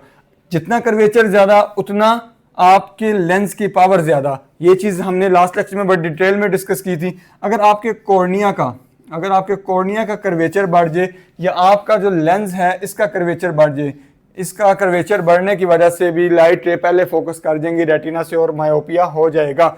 अब कैसे बढ़ सकता है? कोई ना कोई एक्टेजिया हो कॉर्निया में, यानी कि कोई ना कोई एडिमा हो जाए कॉर्निया में, कोई और पैथोलॉजी हो जाए कॉर्निया में, लाइक जिस तरह केराटोकोनस आपका हो जाता है, लाइक आपका केराटोकोनस की वजह से कॉर्निया का कर्वेचर बढ़ा और पावर बढ़ने की वजह से आपका कर्वेचरल मायोपिया हो गया। यहां तक हमें समझ आ गई। अब आपको एक्वायर्ड का मतलब समझ आ गया यहाँ पे कि एक्वायर्ड हमने क्यों लिखा है यहाँ पे। नेक्स्ट जो आपकी टाइप है वो है जी पोजिशनल मायोपिया। पोजिशनल मायोपिया को समझने के लिए आपने ये याद रखना है कि अगर इस लेंस की पोजीशन यहाँ पे है तो ये फोकस इस पॉइंट पे बना रहा है। अगर इस लेंस को मैं आगे लेके जाऊं, इसकी पोजीशन चेंज करूं, तो क्या ये फोकस चेंज हो रहा है? ये देखें, अगर इस लेंस को मैं आगे पीछे करूं तो क्या ये लाइट रे का जो फोकस बन रहा है वो फोकस चेंज हो रहा है? जी, ऑटोमेटिकली आपको ये समझ आ गई कि इसका फोकस लेंस की पोजीशन पे भी डिपेंड कर रहा है। अगर लेंस को मैं यहाँ पे रख रहा हूँ फोकस पहले बन रहा है, अगर यहाँ कर रहा हूँ फोकस आगे जा रहा है, तो ये जो फोकस आगे पीछे बन रहा है ये लेंस की पोजीशन पे डिपेंड कर रहा है। सो आपका जो पोजिशनल मायोपिया है ये मोस्टली आपके ट्रोमेटिक केसेस में आपको मिलता है। ट्रोमेटिक केसेस क्या, कौन से केसेस? कोई ना कोई एक्सीडेंटल केसेस, आरटीए आपके हो गए, रोड एक्सीडेंट जो आपके होते हैं। सो लेंस जो है, जिससे हमें पता है यहाँ पे कॉर्निया है, फिर यहाँ पे लेंस है, फिर यहाँ पे रेटिना, ठीक है, ये हमें पता है। अगर खुदा ना खास्ता कोई एक्सीडेंट किसी का होता है तो वो जो लेंस है वो आगे अगर अपनी इस पोजीशन पे आ जाता है, अगर इस पोजीशन पे आने की वजह से जो लाइट रेज हैं वो अब पहले फोकस बना लेंगी, और पहले फोकस अगर बनेगा उस फोकस को आप कहते हो मायोपिया। ये हमने बहुत डिटेल में डिस्कस कर लिया। अब पोजीशन चेंज होने की वजह से कैसे मायोपिया होता है ये भी हमें समझ आ गई। दूसरा एक टाइप आ जाती है कंजेक्टिव मायोपिया। अब ये एक कौन सी टाइप है? कंजेक्टिव मायोपिया क्या है? अब ये एक ऐसी टाइप है जो कि आपकी सर्जरी के बाद होती है, ये आपने याद रखनी है। कंजेक्टिव मायोपिया आपकी सर्जरी के बाद होती है। एक बंदा था जिसको मायोपिया नहीं था, उसको कैटरेक्ट आया, सफेद मोतिया आया। अब उसने सफेद मोतिया का ऑपरेशन करवा लिया, सफेद मोतिया का ऑपरेशन करवाया। फॉर एग्जांपल उसकी आंख में लेंस डलना था +18 डायोप्टर। अगर उसकी आंख में +18 डायोप्टर का लेंस डलता तो इसका नंबर आना था 0, इसका नंबर आना था 0। अब उसको गलती से या फिर कोई बायोमेट्री में उसके एरर आया, उसके ए स्कैन करते हुए कोई ना कोई एरर आया तो उसको +19 का नंबर डाल गया। अब जब वो उसका ऑपरेशन हो गया, ऑपरेशन होने के बाद अब उसको एनक लगानी पड़ी है -1 डायोप्टर की, -1 डायोप्टर की, क्योंकि पावर कम तो कन्वर्जेंस कम, पावर ज्यादा तो कन्वर्जेंस ज्यादा, पावर कम कन्वर्जेंस कम। यहां पे मुझे ये पता चल गया कि जो -19 है वो लाइट को पहले कन्वर्ज करेगा, क्योंकि उसकी पावर को, आंख को कितनी रिक्वायर्ड थी? पावर 18, लेकिन 19 का लेंस डलने की वजह से लाइट रेटिना से पहले कन्वर्ज होगी। इस वजह से माइनस का नंबर लग रहा है लाइट को डाइवर्ज करने के लिए, लाइट को रेटिना तक पहुंचाने के लिए। तो इसको जो मायोपिया हुआ है, इसको मायोपिया को नाम देंगे हम कंजेक्टिव मायोपिया। उसको मायोपिया नहीं था, लेकिन एक एरर की वजह से, एक सर्जिकल उसको जो हमने एरर आया उसमें, उस वजह से उसको मायोपिया हो गया। अब एक इस तरह हो सकता है मायोपिया, और एक अगर किसी को एनक लगी हो प्लस नंबर की और वो अपनी लेजर करवाए एनक उतरवाने के लिए और उसकी ओवर करेक्शन हो जाए। फॉर एग्जांपल किसी को +3 का नंबर लगा था और इसको ओवर करेक्ट करके हमने इतना ओवर करेक्ट कर दिया कि अब उसकी आंख में -1.5 का नंबर आ गया। तो ये जो नंबर था माइनस वाला पहले उसकी आंख में नहीं था, हमने उसकी आंख की पावर जो है वो इतनी, उसको इतना हमने जो कर्वेचर है इतना बढ़ा दिया कि वो माइनस में चला गया। अब कॉर्निया पे लेजर लग रही होती है आपकी, तो कॉर्निया पे जब लेजर लगी हमने कर्वेचर इतना बढ़ाया कि वो माइनस में चला गया। उसको मायोपिया नहीं था, लेकिन मायोपिया सर्जरी की वजह से हो गया। This is called conjunctive myopia. अब लास्ट जो आपकी टाइप है वो है सूडो मायोपिया। सूडो मायोपिया का यहाँ पे मतलब ये है कि बहुत सारे जब नियर वर्क जिनका ज्यादा होता है, बहुत सारे लोग जब नजदीक का काम करते हैं, वो नजदीक का काम कई घंटों तक करते हैं, या एक्सेसिव नियर वर्क की वजह से उनका क्रिस्टलाइन लेंस, क्योंकि हमें पता है नजदीक में देखने के लिए पावर ज्यादा रिक्वायर्ड है, तो लेंस अपनी शक्ल चेंज करता है, वो ज्यादा ग्लोबुलर होता है, ज्यादा कन्वेक्स होता है। तो इस वजह से लेंस की पावर इंक्रीज होती है, और इंक्रीज होने की वजह से नज़दीक वो काफ़ी देर काम करते हैं, और वो अगर दूर देखें तो उनको कुछ देर के लिए ब्लर नज़र आता है, क्योंकि लेंस की पावर इंक्रीज है। वो इंक्रीज दूर में जब देखा तो लेंस ने अपनी पावर चेंज नहीं की, क्यों? क्यों नहीं चेंज की? क्योंकि जो सिल्ली मसल्स हैं उनका स्पाज्म हो गया है, वो उनमें फटीग आ गई, वो थक गए, इस वजह से दूर देखने में उनको मसला हो रहा है कुछ देर के लिए, लेकिन वो फिर ठीक हो जाएगा। This is called pseudo myopia. यहां तक हमने मायोपिया की जो टाइप्स हैं बहुत अच्छे तरीके से पढ़ ली और मायोपिया को बहुत अच्छे तरीके से हम सीखते आए हैं। अब नेक्स्ट आगे जो है हम इसके ट्रीटमेंट की तरफ और एक दो बहुत इंपॉर्टेंट कॉन्सेप्ट है उसको मायोपिया से रिलेट करके हम यहाँ पे सीखेंगे। अब नेक्स्ट जो टाइप्स के बाद आपके आता है वो आता है जी क्लासिफिकेशन ऑफ मायोपिया।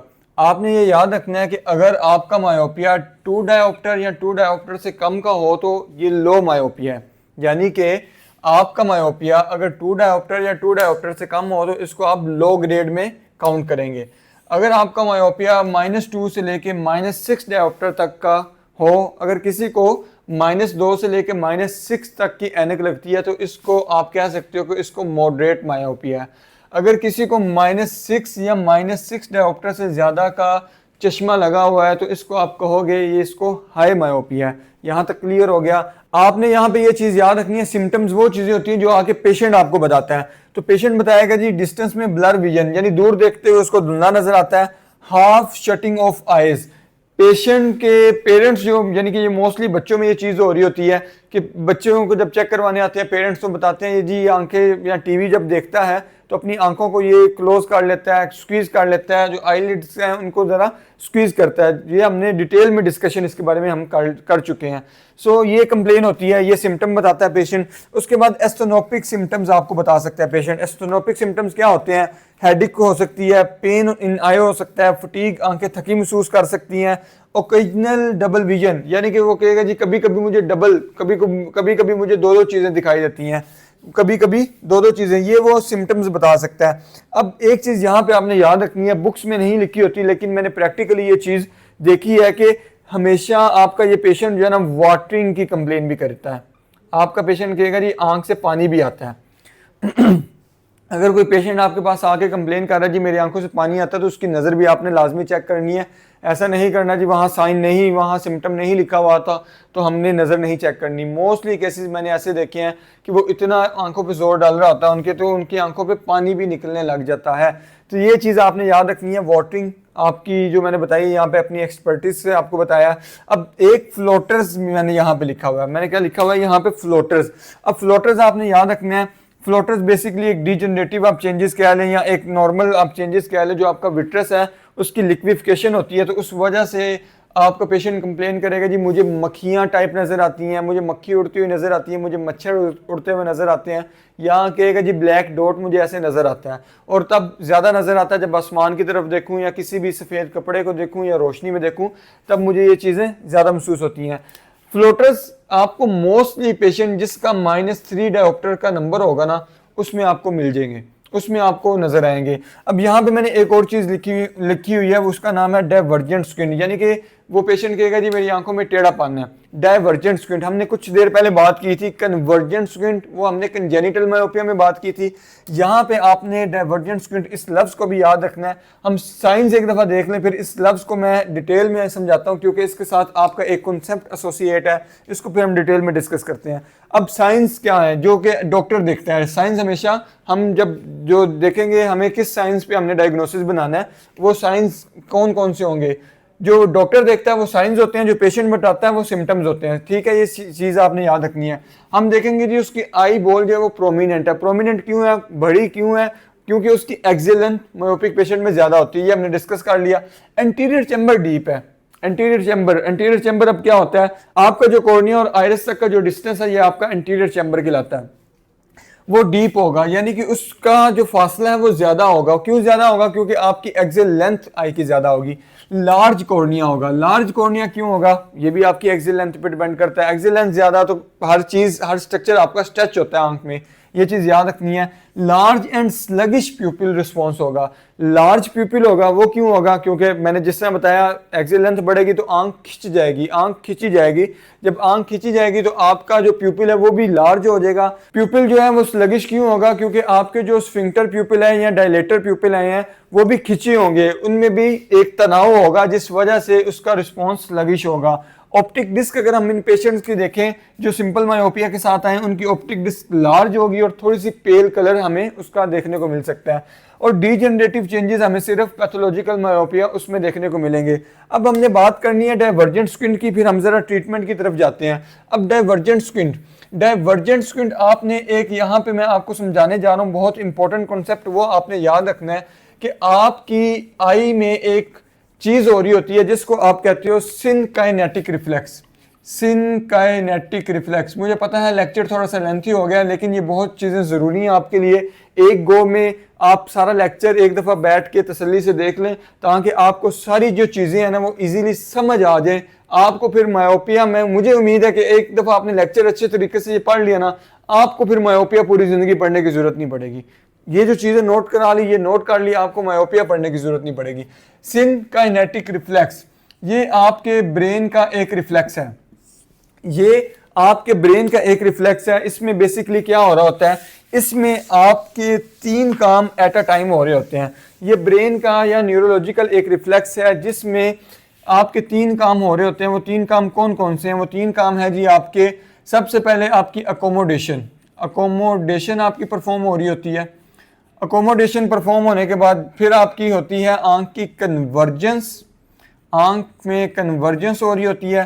फिर आपका जो है मायोसिस हो रही होती है। मायोसिस किसको कहते हैं? मायोसिस आप कहते हैं जी आपका जो प्यूपिल है उसकी कंस्ट्रिक्शन को, आपका जो प्यूपिल है उसकी कंस्ट्रिक्शन को आप मायोसिस कहते हैं, ठीक है। सिनकाइनेटिक रिफ्लेक्स एक ऐसा रिफ्लेक्स जिसमें 3 काम एट अ टाइम हो रहे हैं, जिसमें 3 काम एट अ टाइम हो रहे हैं। अब डाइवर्जेंट स्क्विंट और एक्सोफोरिया का सिनकाइनेटिक रिफ्लेक्स से क्या लेना देना है, इसको डिस्कशन करने से पहले इसके बारे में आपने एक चीज याद रखनी है कि अकोमोडेशन जो है इसका मतलब क्या है? अकोमोडेशन का मतलब है to change power in the crystalline lens. In lens जो आपका क्रिस्टलाइन लेंस है, टू चेंज पावर यानी कि जो आपकी पावर चेंज आ रही है नजदीक वाले चीजों को देखने के लिए, उसको आप कहते हो अकोमोडेशन। इतना सिंपल हो गया, इतना मुझे समझ आ गया। अब पावर चेंज की होती है, पावर आपकी चेंज इसलिए होती है जब भी आप नजदीक देखते हो तो जो रेज आपकी निकलती हैं उस ऑब्जेक्ट से। फॉर एग्जांपल अगर मैं इस मार्कर को देख रहा हूं, इस मार्कर को देखते हुए जो रेज निकल रही हैं वो इतनी ज्यादा डाइवर्जेंट रेज निकल रही हैं कि मेरी आंख को इस ऑब्जेक्ट को क्लियर देखने के लिए और पावर रिक्वायर्ड है। आंख में कौन सी पावर होती है? आंख में प्लस पावर होती है। आंख में प्लस पावर होती है जो कि लाइट रेज को जाके आपके रेटिना पे कन्वर्ज करवाती है, तो इस वजह से आपको ठीक नजर आता है। लेकिन अब नजदीक में देख रहा हूं तो इस जो ऑब्जेक्ट है इससे रेज काफी डाइवर्जेंट आ रही हैं। अब जब डाइवर्जेंट रेज आ रही हैं तो उनको कन्वर्ज करवाने के लिए आंख को और ज्यादा पावर, और ज्यादा प्लस पावर रिक्वायर्ड है। उनको कन्वर्ज करवाने के लिए जब और ज्यादा प्लस पावर रिक्वायर्ड है तो वो कहां से आती है? वो आपके क्रिस्टलाइन लेंस को और ज्यादा, उसको बायकन्वेक्स जो उसकी शेप है उसमें और ज्यादा कन्वेक्स पावर को इंड्यूस करके फिर आपका जो क्रिस्टलाइन लेंस है उसकी पावर इंक्रीज होती है। तो इस फिनोमेना को आप अकोमोडेशन कहते हो। यहां तक मुझे समझ लग गई कि अकोमोडेशन परफॉर्म क्यों हो रही है नियर ऑब्जेक्ट को देखने के लिए। अब यहाँ पे एक कॉन्सेप्ट आपने याद रखना है कि सिनकाइनेटिक जो रिफ्लेक्स है, ये जो एक न्यूरोलॉजिकल रिफ्लेक्स है, इसमें क्या होता है? इसमें जब ये रिफ्लेक्स आपका ट्रिगर होता है तो एक तो आपकी अकोमोडेशन परफॉर्म होती है कि आपका जो क्रिस्टलाइन लेंस है उसकी पावर इंक्रीज होती है। दूसरे नंबर पे आंख जो है वो कन्वर्ज करती है, दूसरे नंबर पे आंख कन्वर्ज करती है। एक कन्वर्ज जो उसको लाइट रेज है उनको डाइवर्जिंग लाइट रेज आ रही हैं उनको कन्वर्ज करने के लिए एक जो है पावर इंक्रीज हो रही है और दूसरा आंख खुद कन्वर्ज कर रही है। आपके मीडियल रेक्टस जो मसल है, आपके जो मीडियल रेक्टस मसल है उसको ब्रेन ऑर्डर देता है, ब्रेन सिग्नल भेजता है कि आंख को कन्वर्ज करो। मैं अगर दूर देख रहा हूँ मेरी आंखें बिल्कुल स्ट्रेट हैं, जैसे मैं इस नियर ऑब्जेक्ट में देख रहा हूँ तो मेरी ये जो आंखें हैं ये कन्वर्ज हो रही हैं। जब अंदर को आ रही हैं तो ब्रेन सिग्नल भेज रहा है। अकोमोडेशन भी एक ही टाइम में परफॉर्म हो रही है, आपका कन्वर्जेंस जो है ये भी एक ही टाइम में परफॉर्म हो रही है। तीसरा काम क्या हो रहा है? मायोसिस। आपका जो प्यूपिल की कंस्ट्रिक्शन हो रही है वो क्यों हो रही है? प्यूपिल की कंस्ट्रिक्शन इसलिए हो रही है कि जो आपका डेप्थ ऑफ व्यू हुआ है इसको बढ़ाने के लिए, यानी कि नज़दीक का जो व्यू ऑफ डेप्थ है इसको बढ़ाने के लिए जो आपका प्यूपिल है वो भी कंस्ट्रिक्ट होता है। तो ये जो तीनों काम एक टाइम में हो रहे हैं इसको आप कहते हो सिनकाइनेटिक रिफ्लेक्स। यहाँ तक मुझे बहुत अच्छे तरीके से सिनकाइनेटिक रिफ्लेक्स का पता चल गया। लेकिन यहाँ पे मायोपिया में सिनकाइनेटिक रिफ्लेक्स का क्या लेना देना? यहाँ पे आपने एक चीज़ सुनी होगी, एक चीज़ आपने बहुत सारे टीचर से, बहुत सारे स्टूडेंट से, या आप अगर नए भी हैं तो चलो मैं आपको बता देता हूँ कि आप मायोपिया जो है ये आपका जो मायोपिक पर्सन अनकोरेक्टेड, जिसको एनक नहीं लगी, वो अकोमोडेट नहीं करता, वो अकोमोडेशन को परफॉर्म नहीं करता। अकोमोडेशन को परफॉर्म कौन नहीं करता? एक बंदे को अगर मायोपिया है, एनक नहीं उसने लगाई, अनकोरेक्टेड मायोपिया, वो बंदा अकोमोडेशन को परफॉर्म नहीं करता। क्यों परफॉर्म नहीं करता? वो इसलिए परफॉर्म नहीं करता, या तो उसकी जो लेंस है उसकी पावर इंक्रीज हो चुकी होगी, या उसकी एक्सियल लेंथ जो आंख की है वो इंक्रीज होती है। इस चीज़ से हमें पता चल गया कि उसकी जो मायोपिया है उसका क्यों होता है, उसका मायोपिया इसलिए होता है या एक्सियल लेंथ बढ़ने की वजह से या उसकी प्लस पावर बढ़ने की वजह से। अब जब नज़दीक में जो रेज आ रही हैं, नज़दीक में जो रेज आ रही हैं वो तो पहले डाइवर्जेंट रेज हैं, वो रेज जो है वो डाइवर्जेंट रेज हैं। बहुत इंपॉर्टेंट कॉन्सेप्ट दे रहा हूँ यहाँ पे, वो डाइवर्जेंट रेज हैं। अब वो जो डाइवर्जेंट रेज हैं, मायोपिया में हमने शुरू में क्या किया था, जब पावर कन्वर्ज यहाँ पे फोकस हो रहा था, अगर एक्सियल लेंथ बढ़ रही थी तो हम क्या कौन सा लेंस रख रहे थे? माइनस का लेंस। माइनस का लेंस रख के हम रेज को डाइवर्ज करके फोकस करवा रहे थे, और अगर उसका पावर बढ़ रही थी तब भी हम माइनस कर रहे थे ताकि रेज डाइवर्ज हो। लेकिन यहाँ से रेस पहले डाइवर्ज होके आ रही हैं, यहाँ से रेस पहले डाइवर्ज होके आ रही हैं। जब रेस डाइवर्ज होके आ रही हैं तो आपका जो मायोपिक पर्सन है वो अकोमोडेट नहीं करता, वो नज़दीक में अकोमोडेट नहीं करता। अनकोरेक्टेड की बात कर रहा हूँ। जब वो अकोमोडेट नहीं करता तो इसमें जो सिनकाइनेटिक रिफ्लेक्स है वो बहुत ज़्यादा स्लगिश या बहुत ज़्यादा स्लो हो जाता है। अब जब वो बहुत ज़्यादा स्लो हो जाता है तो जब हमें पता है अकोमोडेशन परफॉर्म होगी तो कन्वर्जेंस होगी। अगर एक डायोप्टर, यहाँ पे एक और कॉन्सेप्ट याद रखें, अगर एक डायोप्टर की कन्वर्जेंस होती है तो 3 to 5 प्रिज्म डायोप्टर की आपकी कन्वर्जेंस आंख करती है। अगर एक डायोप्टर आंख अकोमोडेट करेगी तो 3 से 5 प्रिज्म डायोप्टर की कन्वर्जेंस होगी, ये आपने याद रखना है। अब हम बात कर रहे थे कि यहाँ पे उसमें रिस्पॉन्स स्लगिश हो जाता है क्योंकि डाइवर्जेंट रेज आ रही हैं, पहले डाइवर्जेंट है तो आंख को तो उनको कन्वर्ज करवाने की जरूरत नहीं है, तो अकोमोडेशन परफॉर्म नहीं हो रही। जब अकोमोडेशन नहीं परफॉर्म हो रही तो कन्वर्जेंस नहीं होती। जो मिडियल रेक्टस है इसको सिग्नल नहीं मिलता। आपके जो मिडियल रेक्टस का काम क्या होता है कि आंख को कन्वर्ज करवाना, अंदर को लाना। जब इसको सिग्नल ही नहीं मिल रहा कि आंख को अंदर लेके आना है तो क्या होगा, आपकी जो आंख है वो थोड़ी डाइवर्जिंग पोजीशन में चली जाएगी, वो थोड़ी डाइवर्जिंग पोजीशन में चली जाएगी। आंख जो है जब कन्वर्ज नहीं होगी, मिडियल रेक्टस जो है वो अच्छे तरीके से काम नहीं करेगा, वो स्लो हो जाएगा या उसमें फटीग आ जाएगी। उसमें फटीग आने की वजह से जो आंख है वो थोड़ी डाइवर्ज होने लग जाएगी, वो वीक हो जाएगा आपका मसल। वो मसल वीक होने से आंख डाइवर्ज होती है और उसी की वजह से मोस्टली केसेस आप देखते हो कि एक्सोफोरिया आपके मायोपिया में प्रेजेंट होता है। बहुत इंपॉर्टेंट कॉन्सेप्ट आपको देने की मैंने कोशिश की है। आई होप कि आपको समझ आ गई होगी। एक दफ़ा मैं दोबारा रिपीट कर देता हूँ। अकोमोडेशन परफॉर्म होती है तो कन्वर्जेंस होती है तो मायोपिया जो आपका प्यूपिल है वो कंस्ट्रिक्ट होता है। तो आपका सिनकाइनेटिक रिफ्लेक्स मायोपिक पर्सन में इतना अच्छा काम नहीं कर रहा होता क्योंकि अनकोरेक्टेड मायोपिया में जो एक पर्सन है वो अकोमोडेट नहीं करता। जब वो अकोमोडेट नहीं करता तो इस वजह से जो आपकी कन्वर्जेंस है, जो मिडियल रेक्टस है वो स्लो हो जाता है। जब वो स्लो हो जाता है वो पे इतना अपना एक्शन परफॉर्म नहीं करता, तो इस वजह से आंख बाहर को जाना शुरू हो जाती है और इसी वजह से आपको एक्सोफोरिया मायोपिक पेशेंट में मिल जाता है। मुझे उम्मीद है कि आपको अब ये कॉन्सेप्ट नहीं भूलेगा। अब हम चलते हैं मायोपिया के ट्रीटमेंट की तरफ कि मायोपिया को हम कैसे ट्रीट कर सकते हैं, मायोपिया का ट्रीटमेंट क्या है।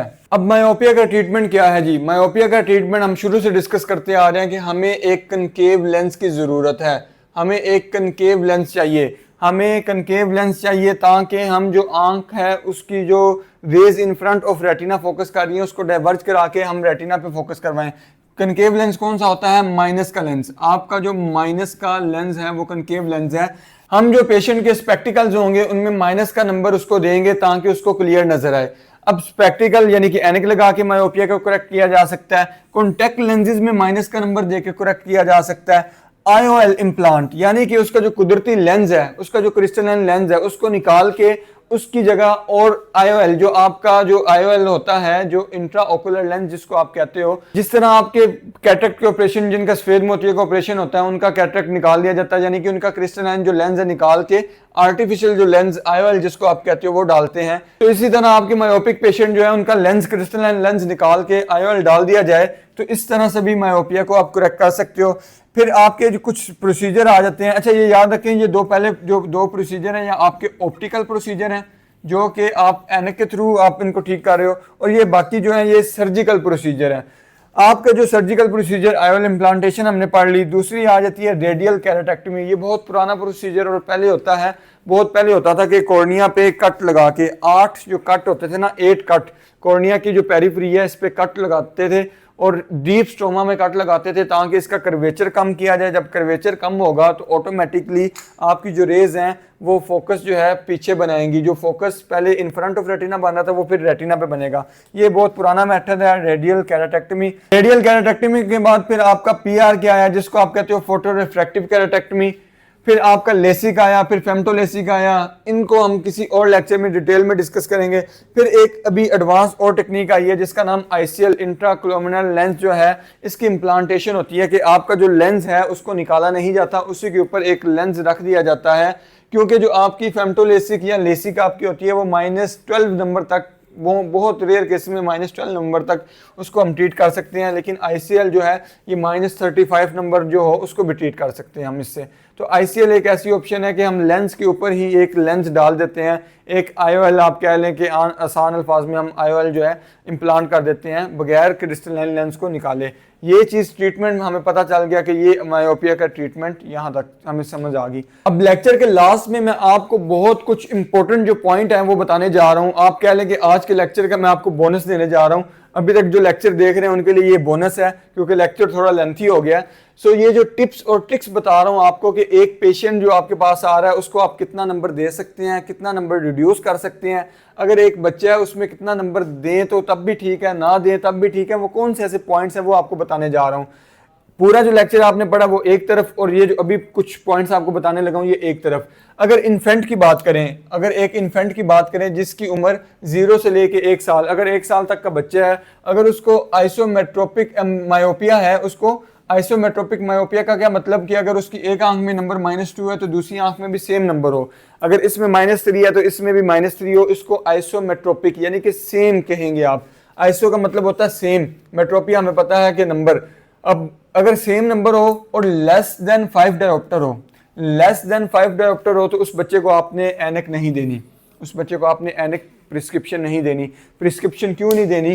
क्योंकि आंख जो होती है उसका कॉर्निया अभी पूरा डेवलप नहीं हुआ, कॉर्निया का कर्वेचर ज्यादा है, लेंस अभी उसका पूरा डेवलप नहीं हुआ, लेंस का कर्वेचर ज्यादा है। आंख को ग्रो करने के लिए, डेवलप होने के लिए ब्लर स्टिमुलस चाहिए। जो स्टिमुलस आंख का है वो ब्लर इमेज है आंख की डेवलपमेंट के लिए। अगर आप माइनस का नंबर उसको दे देंगे तो उस वजह से उसकी जो ग्रोथ है आई की वो रुक जाएगी।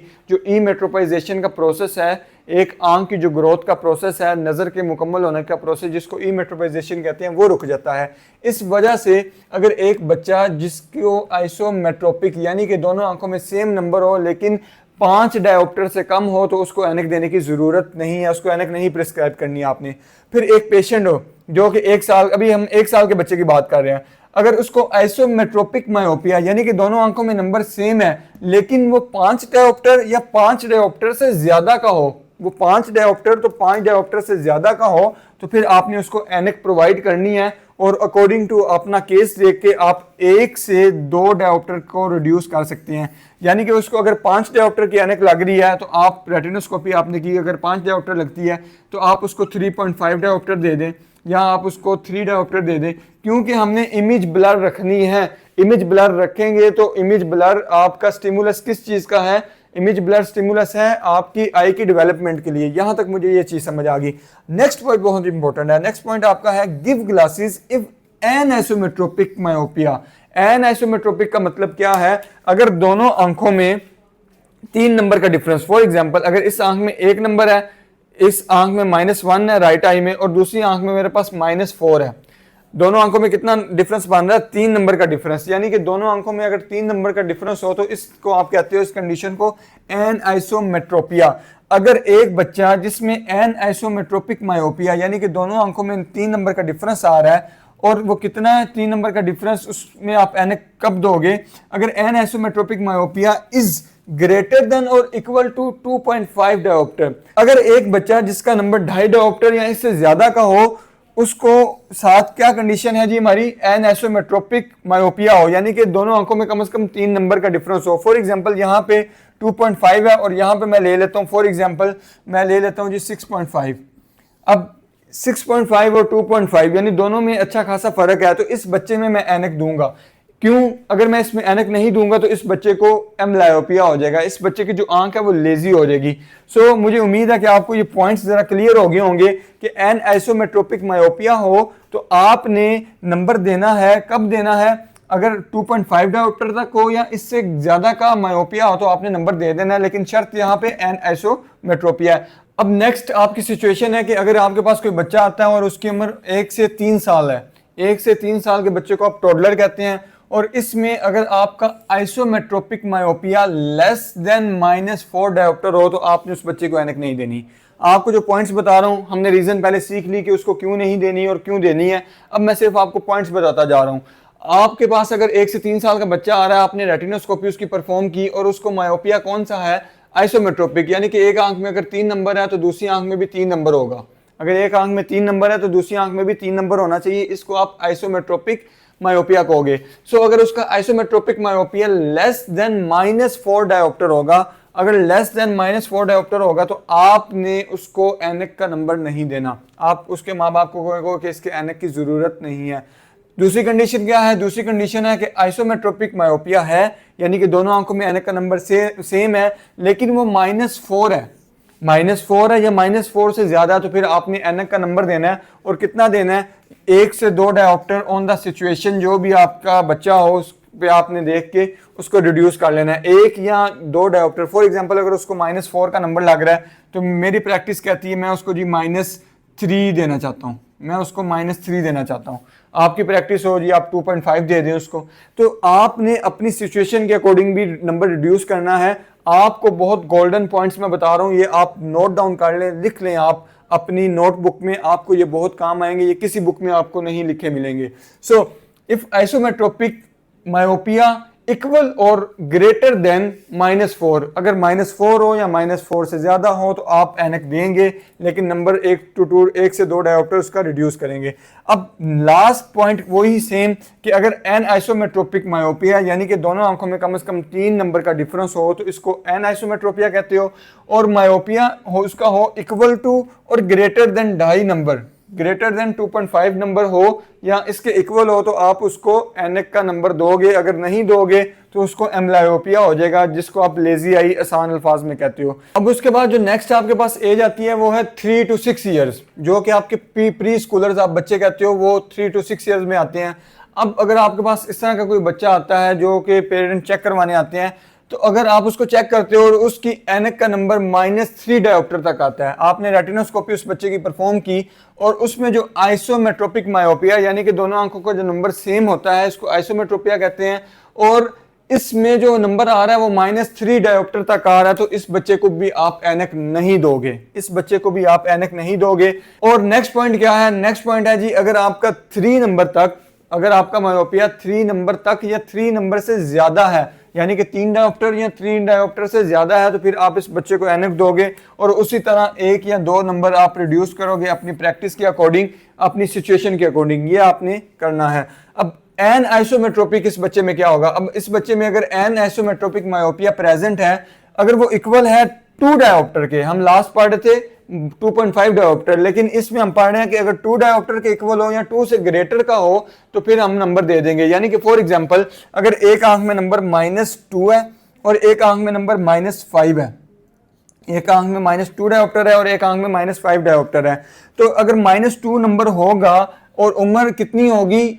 6 साल या 3 से साल हो, 4 साल हो, 5 साल, 6, 3 से 6 तक उसकी उम्र है, और उसमें ये मैं देख रहा हूं कि एन आइसोमेट्रोपिया प्रेजेंट है, क्योंकि दोनों में 3 नंबर का डिफरेंस आ गया, तो इसमें मैं एनक दूंगा, क्योंकि अगर नहीं दी एनक तो उसको एम्बलायोपिया हो जाएगा। आई बिलीव डैट कि मैंने आपको ये बहुत ज़्यादा इंपॉर्टेंट पॉइंट्स बता दिए हैं, तो आपके ये बहुत ज़्यादा काम आएंगे। बस आपने नोट डाउन करके जो भी सारा लेक्चर मैंने आपको पढ़ाया है एक दफ़ा इसको रिवाइज करना है। अब हमने जो है वो 3 पॉइंट्स डिस्कस किए, 3 सिनेरियो डिस्कस किए कि इन्फेंट्स में आपने कैसे देनी है एनक, आपने टोडलर में कैसे देनी है, आपने प्री स्कूलर में कैसे देनी है। अब जो 6 ईयर का बच्चा होता है, यहाँ माना यह जाता है कि इसमें ई मेट्रोपाइजेशन यानी कि आंख में जो डेवलपमेंट होनी है उसका प्रोसेस जो है मुकम्मल हो चुका होता है, लेकिन बहुत सारी बुक्स में 8 ईयर लिखा होगा, किसी में 7 लिखा होगा, लेकिन मोस्टली बुक्स 6 लिखती हैं। तो इस बच्चे में आप क्या करोगे? इस बच्चे में जो भी आपकी एनक का नंबर आ रहा होगा आप फुल करेक्शन दोगे। फुल करेक्शन का ये मतलब नहीं है कि अगर आपने उसका ऑटो रेफ किया है उसमें -10 नंबर आ रहा है तो आप -10 दे दो, आपने ऐसा नहीं करना। आपने उसके अकॉर्डिंग वीएन भी देखनी है ना, उसकी वीएन के अकॉर्डिंग उसको नंबर देना है। हम जो नेक्स्ट लेक्चर आएंगे उसमें आगे वीएन के अकॉर्डिंग नंबर किस तरह देते हैं उसको भी डिस्कस करेंगे। आपने फुल करेक्शन का मतलब यहाँ पे ये है, जो भी फॉर एग्जांपल -5 आ रहा है उसके अकॉर्डिंग आपने जो भी रिड्यूस करके नंबर देना है वो दे सकते हो। इसमें जो हम शर्तें पहले पढ़ रहे थे कि जी -5 हो तो फिर देना है फिर नहीं देना, ऐसे नहीं होगा। अब अगर एक बच्चा 6 साल का हो गया, अगर उसका नंबर -2 भी आ रहा तो आप दोगे।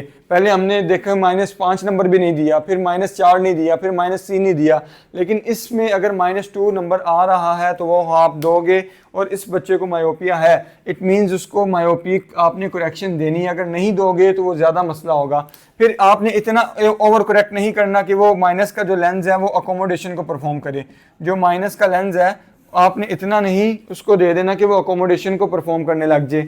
मोस्टली केसेस में अगर आपके पास कुछ केसेस में अगर आपके पास -10 डायोप्टर तक कुछ बच्चे आते हैं, इस एज में भी -10 डायोप्टर हमने पीछे डिस्कस किया है, उसमें भी आपने फुल करेक्शन देने की कोशिश नहीं करनी। आपने थोड़ा अंडर करेक्ट रखना है, क्योंकि आप फुल करेक्शन दोगे तो वो टॉलरेट नहीं कर सकेगा। आज का ये लेक्चर जिसमें हमने मायोपिया को बड़ी डिटेल में डिस्कस किया, ईच एंड एवरीथिंग मैंने अपनी तरफ से क्लियर करने की कोशिश की। फिर भी कोई पॉइंट, कोई कॉन्सेप्ट, कोई एक ऐसा आपको पॉइंट लगे कि मुझे सर से ऊपर से गुजर गया, मैंने हालांकि कोशिश किया कि बहुत इजी और बहुत सिंपल करके समझाऊं, इस वजह से लेक्चर भी थोड़ा लेंथी हो गया। लेकिन आपने ये एक लेक्चर जो है इसको तसल्ली से बैठ के देख लिया तो मुझे उम्मीद है कि आपको मायोपिया में कभी कन्फ्यूजन नहीं रहेगी। फिर भी मैं इंसान हूँ, हो सकता है मैं कोई पॉइंट समझाने में मैं कामयाब ना रहा हूँ, कोई पॉइंट आपको ना समझा सका हूँ। तो अगर कोई चीज़ समझ नहीं आई तो आप कमेंट बॉक्स में लाजमी पूछें, मैं आपको उसका जवाब दूंगा, तो इंशाल्लाह वो आपको क्लियर हो जाएगी। आज के लेक्चर के लिए सिर्फ इतना ही था। मिलते हैं किसी नेक्स्ट लेक्चर में किसी नए टॉपिक के साथ, तब तक के लिए अल्लाह हाफिज़।